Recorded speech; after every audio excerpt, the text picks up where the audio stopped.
আমার মাওলা বলে বন্দে বন্দি আমি মাওলা তোদের বিচার চাই আছে দেখতে আসি। ও নিমুখ খারামের দলেরা, ও বেনামাজির দলেরা, ও আরামখোর দলেরা, সিনেমা টেলিভিশন নাচ গানের দেখো দলেরা, হে আরামখোরের দলেরা ফেরো ফেরো, আমি মাওলার দরবারে ফেরো। খাস ভাবে যদি তওবা করে আমার দরবারে ফিরতে পারো, মাপ চাওয়ার মতো যদি চাইতে পারো, ঈমানের নেক আমল নিয়ে আমার দরবারে আসতে পারো।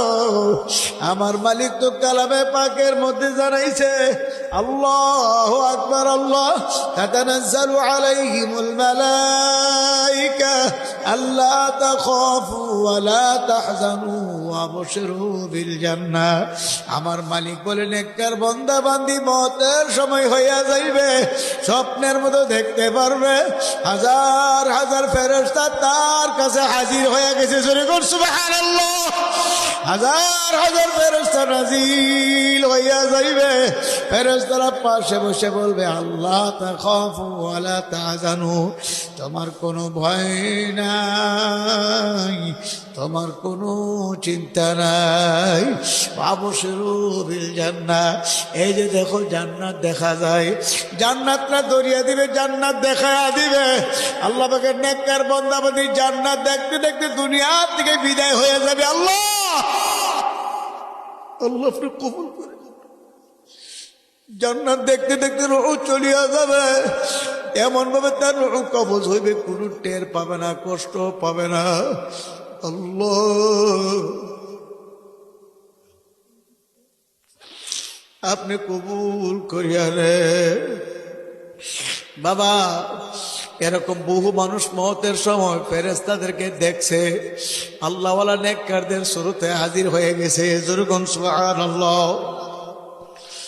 আল্লাহ হে পর্দার আড়ালের মা বোনেরা, আপনাদের মধ্যে অনেক মহিলারও মওতের সময় মাওলার জান্নাত দেখছে, ফেরেশতাদেরকে দেখছে। আল্লাহ যার ঈমান আর নেক আমল আমার মাওলার দরবারে কবুল, আমার মাওলা তারে জান্নাত দেখায়, জান্নাতের ফেরেশতাদের দেখায় মরণ দিবে। জুরগুন সুবহানাল্লাহ। বাস্তব ঘটনা, আমার আম্মা জান রাহমাতুল্লাহ আলাইহা, আমি যে মার ঘরে জন্মগ্রহণ করছি, আমার আম্মা জান ছিল অন্ধ, চোখে দেখতেন না। আব্দুল মালিক ফয়েজি কালো না সুন্দর কোনোদিন মা দেখে নাই। আমার মার ইন্তেকালের সময় আমরা পাশে বসা, আমার ছেলেরও পাশে বসা, সূরা ইয়াসিন তেলাওয়াত করতে আছি, আমার ছেলেরও তেলাওয়াত করতে আছে। আল্লাহ সূরা ইয়াসিন তেলাওয়াত শেষ হয় নাই, আমার আম্মাজান বলতে আছে, তোমরা সরো, তোমরা জায়গা দাও, আমাদের ঘরে আলেম ওলামা ভরপুর হয়ে গেছে। জোরগণ সুবহানাল্লাহ। আমার এক ছেলে বলে, দাদু কয় আলেম ওলামা তো আমরা দেখি না। আমার মা বলে, তোমরা দেখবা না, সরো সরো, আলেম ওলামাদেরকে বসতে দাও। আর আমার বড় ছেলের নাম নিয়ে বলতে আছে, খবরদার, আমার বড় ছেলের নাম আতাউল্লাহ, বলে আতাউল্লাহর বউজনে ঘরে না আসে তাহলে পর্দার খালাপ হইয়া যাইবে। আল্লাহ মওতের সময় অন্ধ মহিলা পর্দার কথা ভুলে না। আল্লাহ এ পর্দার মা বোনেরা, আজকে কত মহিলারা বেপর্দা চলে, মাথায় কাপড় দেই না। মাগো আমার মাওলার কালাম সত্য, আল্লাহর হাবিবের হাদিসও সত্য। হে শরীফপুরের মা বোনেরা, আমি পায়ের নিচে হাত রেখে বলি আর থইয়া যাই, এখনো সমাজে ফেরেন, আমার মাওলার দরবারে ফেরেন, খাস ভাবে তওবা করে চোখের পানি ছাড়েন, এখনো সমাজে গুনার কাজ ছাড়েন, নেকের আমল ধরেন, মাথার কাপড় ফালায় রাস্তাঘাটে চললেন না, বাজারে বন্দরে যায়েন না। বিশেষ করে যুবতী মেয়েরা, খবরদার মাগো, তোমরা মাথার কাপড় ফালায় যাও না। কিয়ামতের ময়দানে যাদের মাথার কাপড় দুনিয়াতে ফালাইয়া চলছে, কিয়ামতের ময়দানে মাথার মধ্যে টুকরে টুকরে কাকগুলো তাদের মগজ কামড়াইয়া খাবে। এ বাবা, খবরদার খবরদার, এখনো সমাজে ফেরো, আমার মাওলার দরবারে ফেরো, খাস ভাবে তওবা করে চোখের পানি নিয়ে মাওলার কবরে যাও। মা আল্লাহর হাবিবের প্রথম স্ত্রী খাদিজাতুল কুবরা রাদিয়াল্লাহু তাআলার জীবনী তালাশ করেন। হযরত খাদিজা কান্দে, মাটির মধ্যে গইরে গইরে কান্দে, বেকারার হয়ে গেছে। ফাতেমা রাদিয়াল্লাহু তাআলা ঘরে গিয়ে দেখে মা খাদিজা কাঁদতে আছে। হযরত ফাতেমা বোঝায়, মা কান্দেন কেন? আপনি এমন করে কানলে তো আমরা সহ্য করতে পারি না। মার কান্নার বন্ধ হয় না। দৌড়ে আল্লাহর হাবিবের কাছে গিয়ে বলেন, আব্বু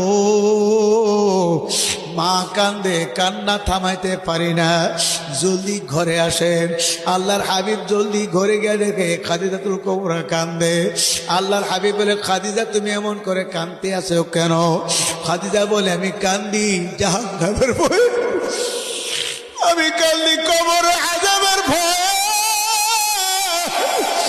কবর ভিতরে বড় বড় সব বিচ্ছু গুলো কটপট কটপট করে কামড়াইবে,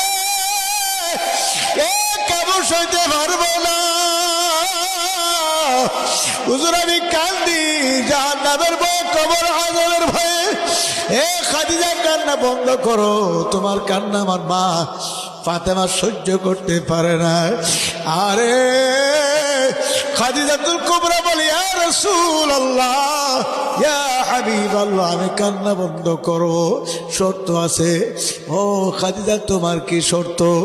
বলে, গো আল্লাহর হাবিব, আমার শর্ত হইল আমার ইন্তেকালের পরে গোসল যখন করা শেষ হবে, আপনার জামা মোবারক দিয়ে আমার কাফন পরাইয়া দিবেন।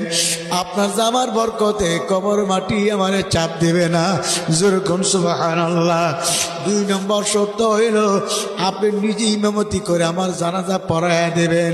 3 নম্বর শর্ত হইল আপনি নিজে আমার কবরের ভিতরে শোয়াইয়া আপনি কবর পাশে দাঁড়াইয়া থাকবেন। সব সাহাবীর বিদায় করে দেবেন, আপনি কবর পাশে দাঁড়াইয়া আমার কবরের পাশে দাঁড়াইয়া থাকবেন। মুনকির নাকির ফেরেশতারা আমার সওয়াল করার জন্য আসবে। আমি যদি সওয়ালের জবাব ভুলিয়া যাই, আমাকে সওয়ালের জবাব স্মরণ করে দিবেন, তাহলে আমি কান্না বন্ধ করব। আল্লাহর হাবিব বলে, খাদিজা যাও, তোমার শর্ত আমি মানিয়ে নিলাম। আল্লাহর হাবিব ঠিক তার শর্ত অনুযায়ী তার ইন্তেকালের পরে নবীজির জামা মুবারক দিয়ে কাপড় পরাবার ব্যবস্থা করলেন। আল্লাহর হাবিব তার জানাজার ইমামতি করলেন। আল্লাহর হাবিব কবরের পাশে দাঁড়ায় রইলেন, সাহাবারা বিদায় করিয়া দিলেন। চতুর্দিকে অন্ধকার হয়ে আসতে আছে।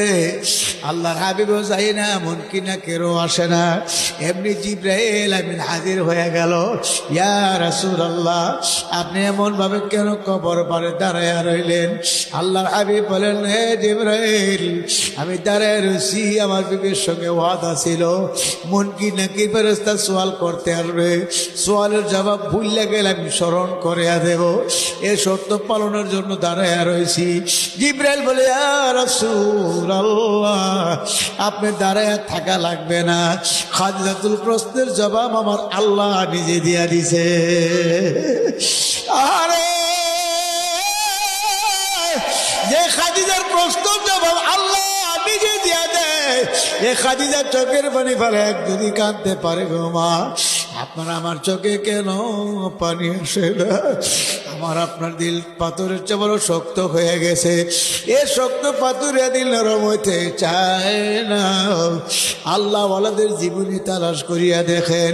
চরমনার মরহুম ইসহাক রহমাতুল্লাহি আলাইহি, যিনি আলে কাশফওয়ালা বুজুর্গ ছিল, কোন কবরের পাশে দাঁড়াইলে তিনি কবরে আযাব দেখতেও পাইতো। যেরকম সুবহানাল্লাহ। আলে কাশফওয়ালা বুজুর্গ, যার জীবনে একত্র নামাজের জামাত ছুড়ে নাই, এমনকি জামাতের তাকবীর উলো ছুড়ে নাই। তিনি একদিন তার বিবিরে বলছিল, বিবি, এত রাত্র পর্যন্ত তালেবেল ইলমদের পাকশাক করিয়া সবজি বানাইয়া বিবি তুমি ঘুমাও, কোনদিন ফজর নামাজ তোমার কাজা হয়নি। হযরত বিবি বলছে, হুজুর, আল্লাহর ফজলে কোনদিন আমার কোনো নামাজ কাজা হয় না, তাহলে তুমি এত রাত্রে ঘুমাও কেমনে, জাগো?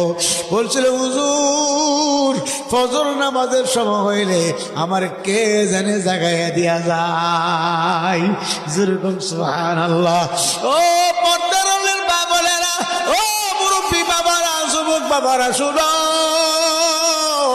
তোর মনের ইসাক রহমাতুল্লাহ আলাইহি সফর করে বাড়ি দিয়ে ছেলে মেয়েদের নিয়ে একই দস্তরে খানা খাইতেন, একসাথে খানা খাইতেন, ছেলেদের নিয়ে মেয়েদের নাতিনত করে নিয়ে একসাথে খাইতেন।